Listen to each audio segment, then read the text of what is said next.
Similar to bog bodies found in Denmark from the same time span, as part of the ritual, it looks like these men went through what is sometimes referred to as ceremonial overkill,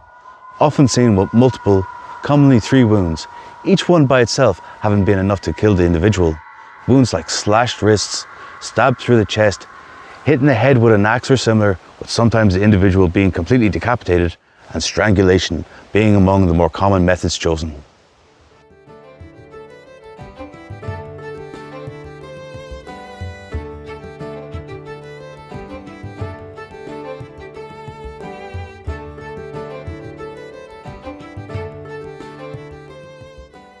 Welcome everybody, and thank you for being with us again in this, the 3rd and final episode, as we complete our exploration of this interesting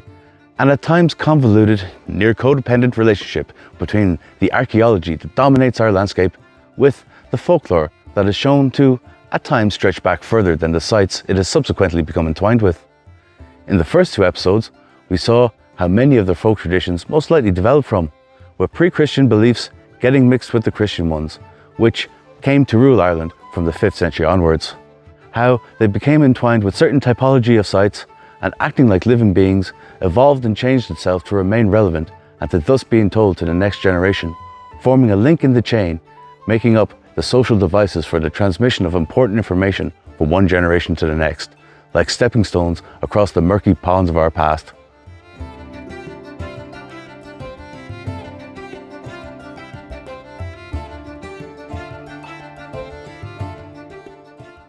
In this final episode,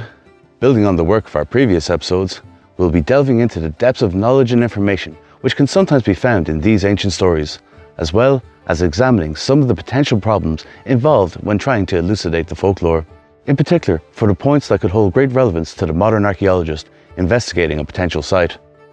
Put more simply, this episode looks for examples in the folklore that have turned out to hold true information in them, discovered only within the last few decades.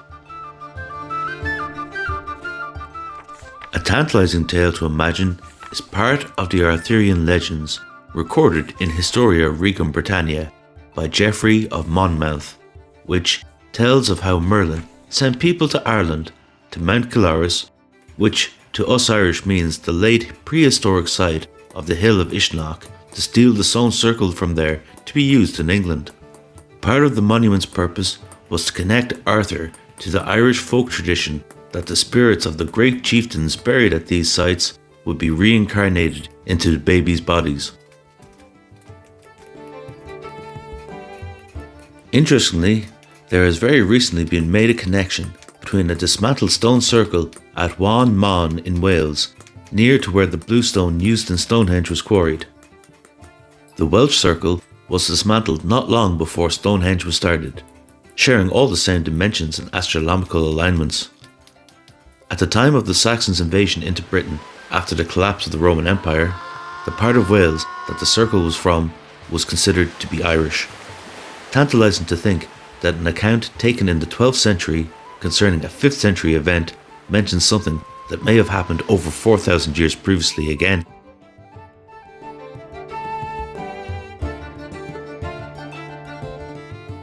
Another, and possibly the best example in Ireland of how local folklore may hold the answers in interpreting the answers of an archaeological site, is with the Corlea Trackway, roughly 3 kilometres from the nearby village of Keena in County Longford. Found about 2 metres under the surface during mechanised bog cutting by Bord na Mona for the nearby power station in 1984, this toher, or bog road, has become one of the most significant finds, not just here in Ireland, but across Europe and the world. Spanning Northern Europe, from Ireland to Russia, trackways crossing wetlands have been found, with some dating from the Mesolithic through to the medieval, and generally follow the similar form of bundles of thin sticks gathered and tied together, then placed side by side, sometimes with slightly larger branches laid perpendicular over them to form the trackway. These trackways are usually between 1 and 2 metres wide, meant to spread the weight of its pedestrian traffic, so neither the road nor the folk using it would sink into the bog. The Corlea Trackway is different in nearly every way. Firstly, the age of the road was a surprise to the archaeologists in charge of excavating this site, who had been expecting earlier, mid-Bronze Age dates, due to the other finds in the area, which included other smaller trackways, stone and bronze axe heads with other small finds, multiple bits of evidence indicating ritual activity in this area dating from that time period. Radiocarbon dating done in 1984, which was later backed up by dendrochronology, tells us that the oak trees used to make this road were cut down and used in about 147 BC, the Middle Iron Age. Secondly, the manner in which it was built differs a fair bit to not just the nearly 200 other towers found in this and neighbouring bogs, but from across Ireland for the most part. The main Corlea Trackway, referred to as Corlea 1, was built in the corduroy style, meaning that instead of bundles of sticks used to create a small footpath, large oak beams were split using a technique which utilises a series of small wooden wedges tapped into the side of the beam along its grain. Then, as the cracks start to get bigger, larger and larger wedges were hammered into the gap until the log was completely split.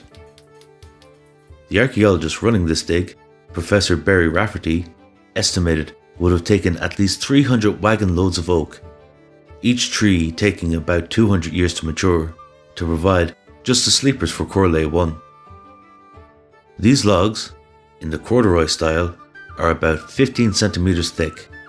Once cut to length of just under 4 meters and had its branches removed, were then split, as described already, laid on top and perpendicular to the two birch rails which sat just over a meter apart and had holes bored through them at each end to accommodate a wooden stake which would have held the split planks in place. Thirdly, this section of road is about 1 kilometre long, joining dry land on one side of the wetlands to a medium bog island, which in turn had several other smaller trackways coming from it and would have also connected that bog island to the dry land the other side of the bog. This type of construction, and the road being nearly 4 meters wide, indicates that, unlike the previously known towers, this road was meant to be used by wagons and chariots who could have easily passed each other due to the road's width. Unlike the other known towers, which were built to float on top of the bog, Corlea 1 sank into the bog in less than 10 years, where the anaerobic conditions, as well as the lack of use, helped preserve it for over 2,000 years, until being unearthed in 1984. It was being this heavy build, considered the largest, heaviest towher in Ireland and Europe, that caused this trackway to disappear beneath the bog. To this day, there are great debates among different academics about the exact purpose of this road, the largest of its type ever seen. Undoubtedly, this road was a major project for whichever community or communities undertook this endeavour, involving hundreds of workers, thousands of hours, but just to what end? From pre-Sapien eras right through to the present, people from around the world have been interacting with the wetlands, bogs and swamps around them for what would be for a variety of reasons, with it being more relevant to certain people at certain times. In Europe, from the Mesolithic, roughly 20,000 years to 8,000 years ago, evidence for the complex use of these wetlands increases, with people appearing to build minor paths and platforms there, predominantly for fishing and hunting, as shown by the butchered and often crafted bones recovered from Mesolithic seasonal settlements that would have been associated with these environments. But as the Mesolithic gave way to the Neolithic, changing from mobile hunter-gatherer societies to permanently settled farming communities, the evidence of how these places were used changes. While yes, it is 100% true that the Neolithic farmers still utilised these places for their practical benefits, as hunting and fishing grounds, as well as a place to gather materials, such as reeds for thatching roofs, same as the Mesolithic people just before them. But to the farmers though, the wetlands seem to have taken on a more significant religious role. This can be seen in the increased number of ritual activities centred around these wetlands, exampled by the amount of ritual depositions recovered by archaeologists, often as small wooden items such as idols, or tools like prestige stone axe heads. This kind of activity only increases into the Bronze Age, with bronze axes and other tools and weapons, as well as golden artifacts like jewellery, seemingly deliberately placed there.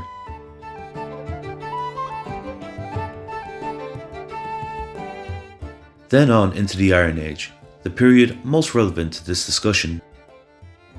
where, in Ireland, we see the vast majority of bog bodies coming from. Now, the term bog body generally refers to any human remains that have been found in a bog, with many of these individuals coming from medieval to modern eras, and are often just unfortunate folk who stepped in the wrong place while crossing the bog or during bog cutting, and sank into a spot they couldn't get out of alive. More typically in Ireland though, when someone uses the term bog body, they are referring to one of the people who during the Iron Age were seemingly used as a sacrifice as part of some elaborate ceremony, usually, as far as we can tell, on the boundaries of different chiefdoms, perhaps part of some sovereignty rights. These individuals were most often men of high status, judging by things like the lack of wear from manual labour witnessed on their fingernails, the good diet they seem to have had, as well as other similar evidence. These were deliberately sunk, sometimes staked into the bog, presumably to keep them preserved in anaerobic tanning conditions. Similar to bog bodies found in Denmark from the same time span, as part of the ritual, it looks like these men went through what is sometimes referred to as ceremonial overkill, often seen with multiple, commonly 3 wounds, each one by itself having been enough to kill the individual. Wounds like slashed wrists, stabbed through the chest, hitting the head with an axe or similar, with sometimes the individual being completely decapitated, and strangulation being among the more common methods chosen. This is because of the perceived importance of liminal spaces to many ancient cultures from around the world. A liminal space is a kind of space between spaces, the portal or threshold from one place to another, yet being neither. A poetic thought in the minds of those that gave these places their perceived mystical importance. Places like a cave, or artificial cave, such as the chamber or passage from a tomb, which were ground, yet underground. Intertidal zones, which were neither fully land nor the sea. Peaks of a high mountain, which were neither the plains where most settlements were, nor actually part of the sky. Or swampy wetlands, which were neither dry land nor yet an open lake. To them, the locations were the portals from this world to the next, from our reality to another, where the ancestor spirits and other primal forces dwelt. So, it makes sense that this is the place where many ancient societies would choose to hold their ceremonies.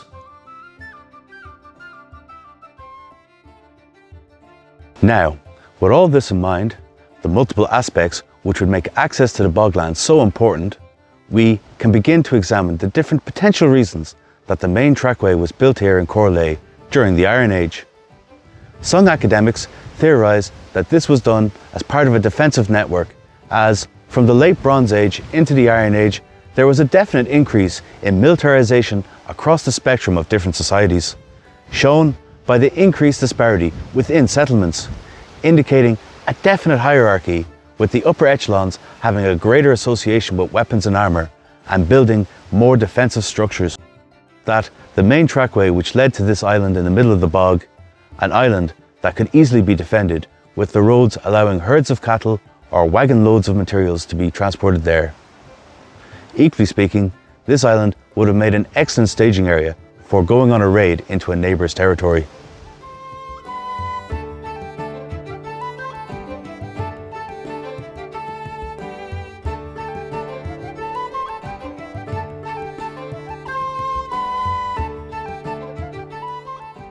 Some have written articles in which they say that this site may have been part of a larger road system,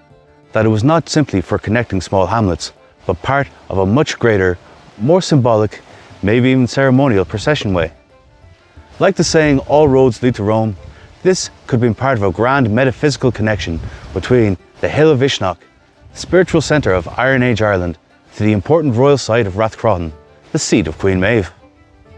Others still have theorised that this site was near purely a practical one, despite the half-man, half-animal idol, which was carved from ash wood and seems to have been deliberately placed, face down, within the foundations of the road, perhaps part of some blessing for the road and its users. They think that this trackway may have been for the gathering of important resources, not dissimilar to the people there thousands of years ago before the people who built the road. Besides the more ordinary materials that might be got, such as wild bird or game, or reeds and sods for domestic use, the wide trackway may have been to facilitate wagons coming in and out from that bog island, carrying out the desperately needed bog iron. Bog iron is an impure, naturally occurring iron ore that forms in bogs from dissolved iron ions in the groundwater, which are then concentrated by anaerobic bacteria and then oxidizes into reddish-brown lumps that can be harvested and processed into a material that can then be smelted in a furnace, more or less like regular iron ore. The reality is, we don't know, nor probably ever will know, the reason that people here near 2,200 years ago built such a large, impressive road only to let it be swallowed by the bog in less than 10 years. Although,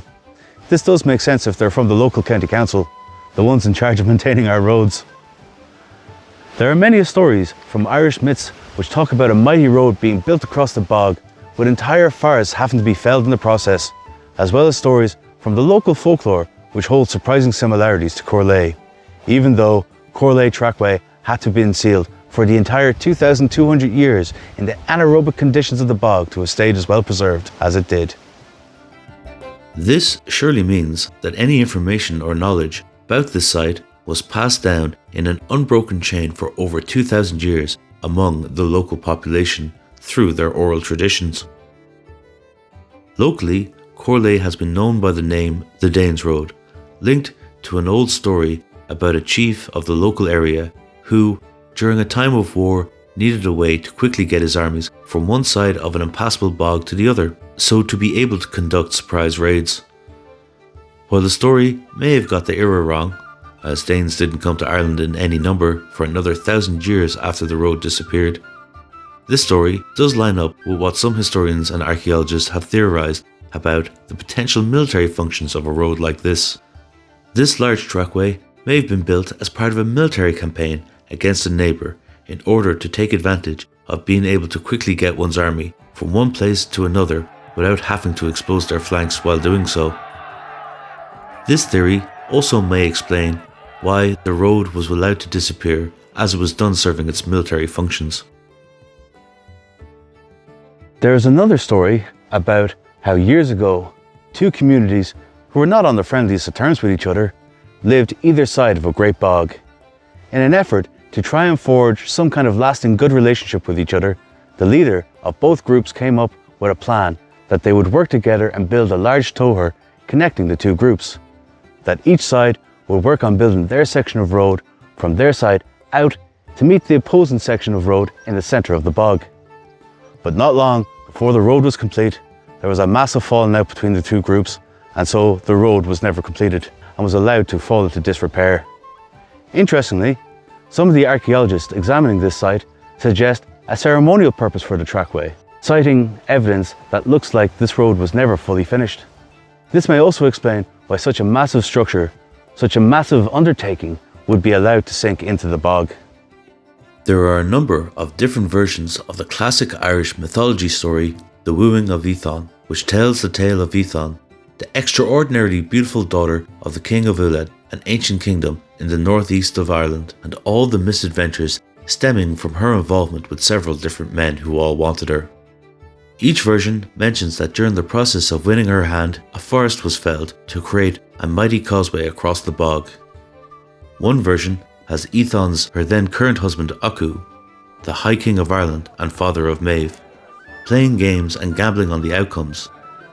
In an early victory by Oku, he won the right to compel one of the mystical characters to build a ceremonial causeway into the nearby bog near the hill of Uisneach.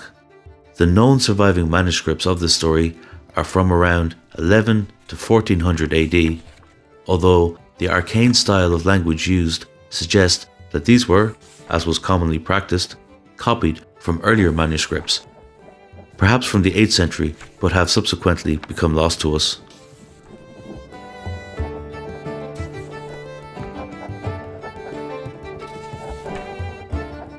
Even if these were copies from a manuscript from 800 AD, This is still 1,000 years after the Corlea Trackway disappeared beneath the bog. It is tantalizing to think that the manuscripts that contain the information of Corlea were written 1,000 years or more after the real-life events, remembering that writing didn't come to Ireland for another 600 or 700 years after the road was no longer evident above ground. Whichever of these stories is closest to the real events that surrounded the undoubtedly unusual circumstances which led to this big road being built and then so quickly going out of use again, it is undoubtedly amazing that this archaeological feature seems to have remained part of the overall collective social memory in the community surrounding the area. While it is great to imagine that since these and some other folktale have turned out to indicate things from thousands of years ago that only in the past few decades archaeologists have revealed to the world again, there are a near unlimited number of potential problems encountered when trying to interpret some of these folktales. Trying to disentangle the nuggets of historical and archaeologically significant information out from the general white noise of data created by the sometimes thousands of years old game of Chinese whispers contained in each story. But the fact is that while it can be difficult to distinguish the useful from the not so useful information, as the 2004 work of Tock Thompson has rightly pointed out, many fragments from our folklore hold great truth, like with the stories that have been gathered during the 1930s in the local area around the Boyne Passage Tomb complex. Stories that talk about the sun dagger that penetrated the heart of Newgrange during certain ritual times, even though the tomb hadn't been opened in centuries, and it wasn't until the end of the 1960s that archaeologists rediscovered the roof box, the architectural feature which allows for the winter solstice alignment, which creates the sun dagger. With these pieces of folklore having been found to hold great archaeological value, although the details of the stories may often be a little unclear, it is in part for these small sections of immensely worthwhile information that folklore should, in general, be given a harder look than some academics are willing to give when doing research on archaeological sites or subjects. If these stories talked about here happen to hold great truths, just imagine what other stories from our folklore, once thought to be nothing more than outlandish stories, what truths they could hold to help uncover even more amazing sites. Who knows what could be revealed in the near future? Perhaps even next year we'll uncover the real Tir na Og. Thank you for sticking through with us, and we hope we've been able to demonstrate the complex and ever-changing relationship and interactions between the immense amount of archaeology, from Mesolithic to modern, which densely populate the beautiful landscape around us, and the folklore, with some of its stories potentially having their roots stretching back thousands of years. Thank you all for watching through. Please don't forget to like, comment, subscribe, as well as share with family and loved ones. Here's hoping to be with you all again soon. Slán go fóill.